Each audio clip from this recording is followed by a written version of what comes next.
Hi hello. അപ്പോൾ നമ്മുടെ ഇഷ്ടമാത്ര പുതിയ പ്രമോ വന്നിട്ടുണ്ട്. അപ്പോൾ നമ്മുടെ മകേഷ് ആണെങ്കിൽ വിഷമിച്ച് വീട്ടിലോട്ട് വരുകയായിരുന്നു. അപ്പോൾ അവിടെ നമ്മുടെ നാഗവല്ലി നിൽപ്പുണ്ട്. അപ്പോൾ നാഗവല്ലി ചോദിച്ചു, എന്താ മോനെ, എന്ത് പറ്റി നീ വിഷമിച്ചിരിക്കുന്നു? അപ്പോൾ മകേഷ് പറഞ്ഞു, അമ്മേ അടുത്ത ഹിയറിങ്ങിൽ വെച്ചേക്കുവാണ്, ചിപ്പിമോളെ എനിക്ക് കിട്ടിയില്ല.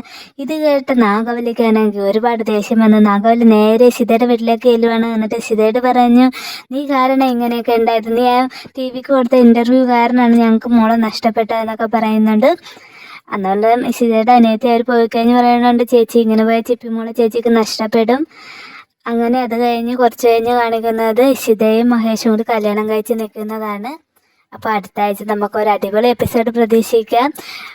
എന്താകും, കല്യാണം കഴിച്ച് കഴിഞ്ഞ് ചിപ്പിമോളെ കിട്ടുമോ എന്നൊക്കെ നമുക്ക് വരാനിരിക്കുന്ന എപ്പിസോഡിൽ കണ്ടറിയാവുന്നതാണ്. അപ്പോൾ ഇതുപോലത്തെ റിവ്യൂവിനും എല്ലാത്തിനായി ചാനൽ സബ്സ്ക്രൈബ് ചെയ്യുക. താങ്ക്